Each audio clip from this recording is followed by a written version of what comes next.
and welcome to our new lesson, case study number 4, collaborative document tool. Let's get started. Situation is that Jordan started a small company that aims to create a note-taking tool for remote teams. This tool will help team members brainstorm and organize ideas in real time. It will allow them to work on shared documents smoothly, even in different time zones. Jordan wants to ensure that the tool supports teamwork, keeps data secure, and meets the needs of growing teams. The requirement of the application. The system should let multiple users edit the same document at the same time without problems. It must store all notes securely and keep track of past versions for easy access and recovery. Users should be able to set roles and permissions, like deciding who can view or edit documents. The tool should work offline and automatically sync changes when users reconnect. It needs to support more users and documents without slowing down or breaking. All right, so let's go to the design here. So we start with the user, of course. So we put the user here. Now, to start off here, we notice in the third requirement, the users should be able to set roles and permissions, like deciding who can view or edit documents. So this already hints at the fact that we're going to need an authentication service for somebody to be able to authenticate into and be able to access our service. But it's a bit deeper than that, because what we would also want to have is ability to have a number of these documents to be accessible based on your role when you are authenticating, what roles pass from that key value store to the rest of the application. But also sometimes you have like a document that you want a specific person or group of people to be able to view. We want to save this. We want to save this in a strong way that's, consistent, and that is it's in a reliable place. So anytime you talk about data reliability, that's when a relational database shines. And so we put a service in front of that, and that becomes a nice little data layer service that we've used before. Hold on, let me just work.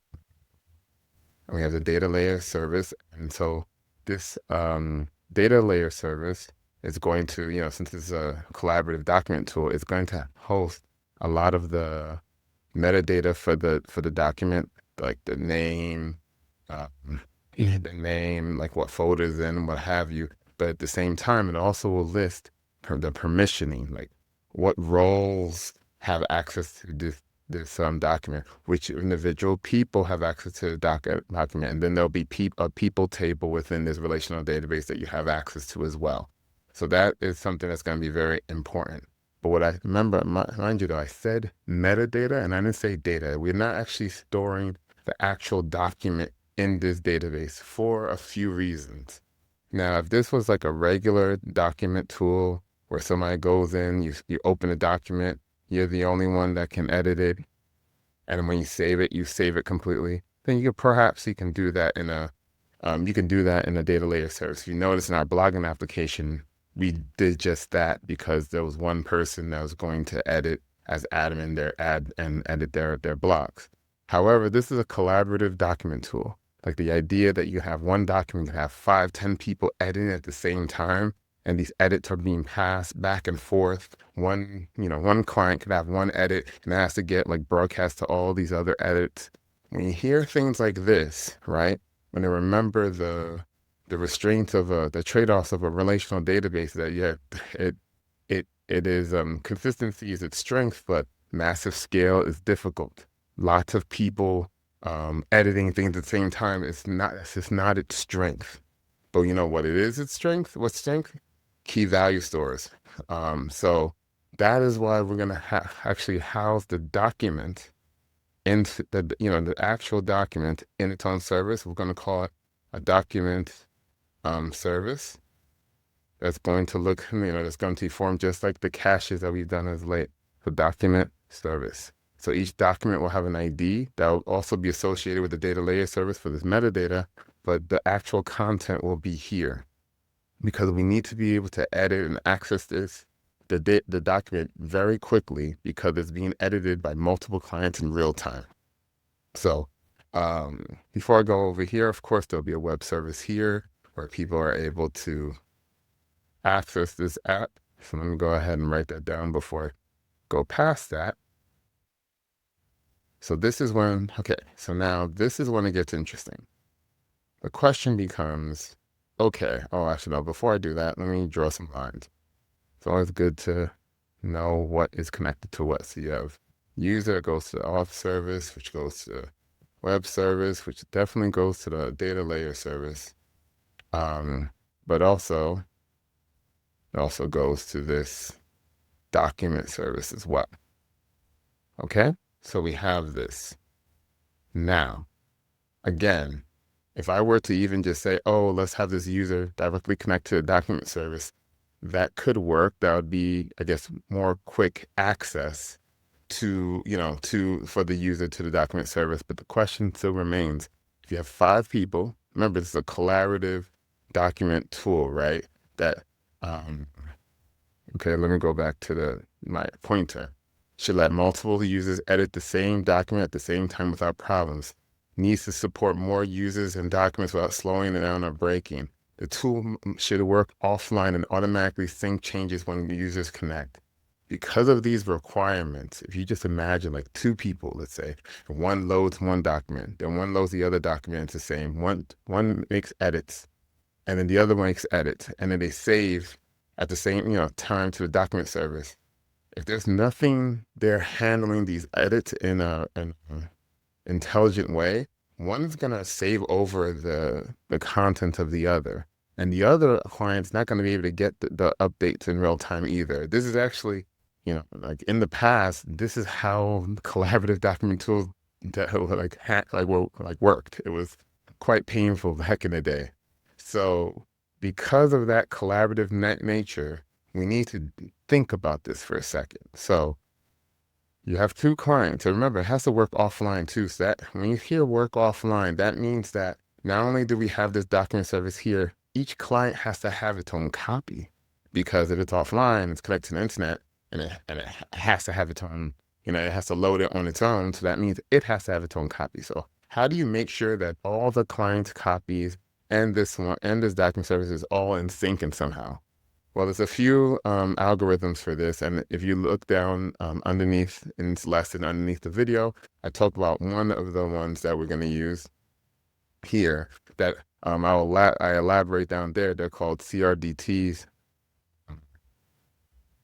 But the idea here, the general idea is there a way to codify each update that a client does in a way that it doesn't require a centralized force, it's a centralized document to keep things coordinated, and that each individual client and the document service itself can, like, if they got all of these updates in this specific way, they can combine them all and be able to come to the same document that includes all of everybody's edits. So this is possible. An algorithm, I'm gonna the algorithm for this that we use here is gonna be underneath this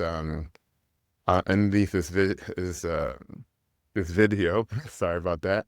But to just keep going with the design, well, if we just take that this is possible, the idea now, the design becomes how do we architect a way to make sure that all of these clients receive the updates of everybody else's in a reliable way. So the idea is that we want all the clients and the document service to get all of these updates. So when you hear things like that, like, oh, I want to make sure that multiple areas are getting singular updates in time, that's when that's what a queue does best. One of the things a queue does best is that it enables people, multiple clients, to publish updates or publish messages and have multiple clients subscribe to those messages so that everybody, like all these clients, can put messages in the queue and all these clients can actually receive from the queue at the same time. And so therefore, all of these areas can be put, can get all of the updates everybody else is sending in real time. So therefore, we have that and the client and the user will be connected to this. I will call this service.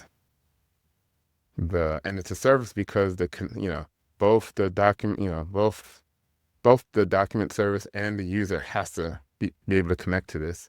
I call it the real time update service.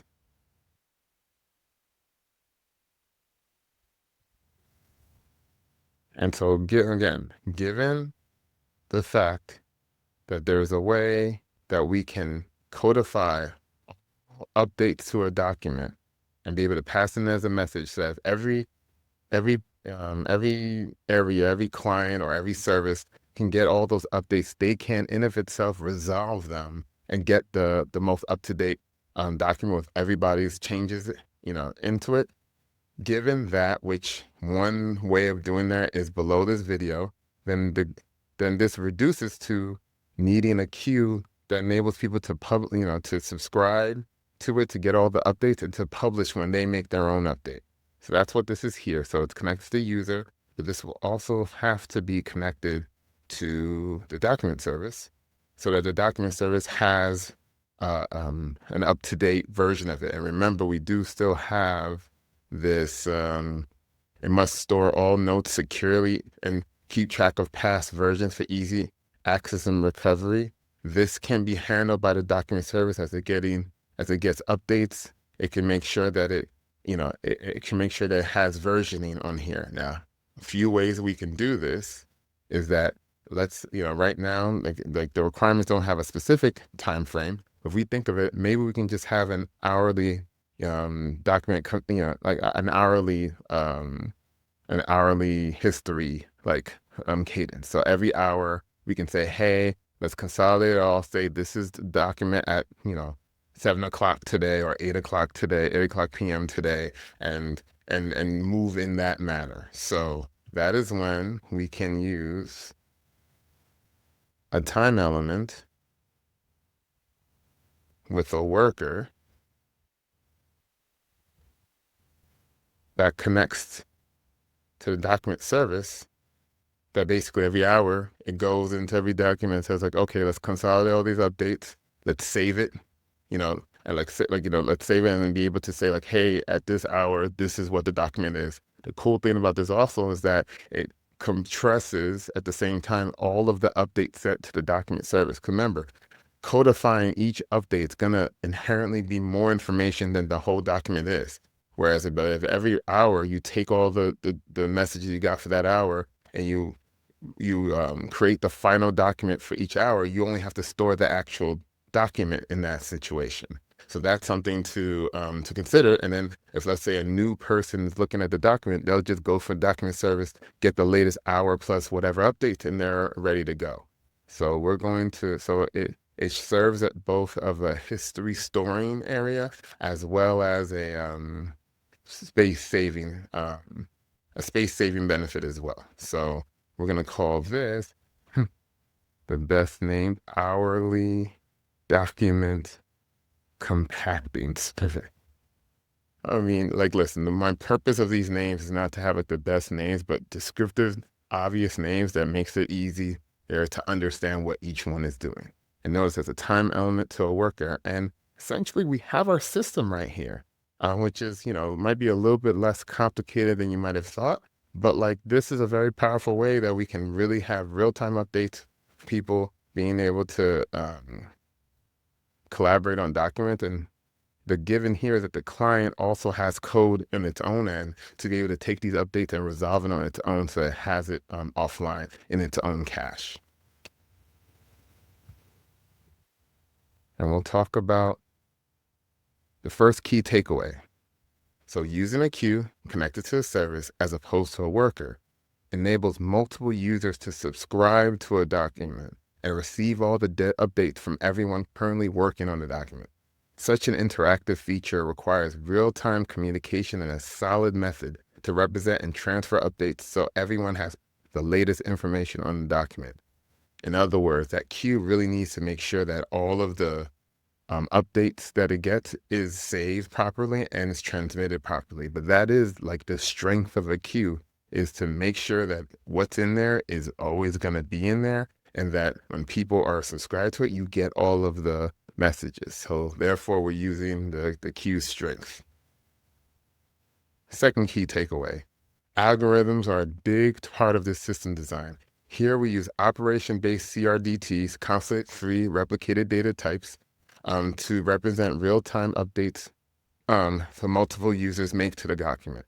CRDT's most significant advantage is its ability to resolve conflict without a centralized source of truth. The client sends these updates to the real-time update service, which stores the update to the document service and broadcasts it to all others working on the document. These updates are also compacted hourly to save space and bandwidth. Once again, I'll have more information on these operation-based CRDTs, but the idea is that they're decentralized. You have all of the updates in a document. You can actually be able, with code, you'll be able to reconstruct what that document is, and that becomes very powerful. Enables the client to have its own offline copy, enables the document service to be able to have hourly snapshot, compacting those things, and be able to save space in that way as well. And the third key takeaway is that a local cache system helps users work offline. It saves the document state locally and allows for offline updates. When users reconnect to the internet, the system can send any saved updates or download new updates to keep the document current. In addition, because CRDTs are used, the client can store its own copy and resolve its own conflicts because of the decentralization benefit of CRDTs. I mentioned that earlier, but one thing to know is that, yes, when, let's say, the client is disconnected from the internet and it reconnects, queues are good enough to know that, oh, you missed these updates, and to be able to retrieve those. That's why we connected to the service to give that functionality. But queues have this ability to do that. So that's why it's the perfect building block for this purpose. All right. And that's it. Thank you so much. See you at the next one.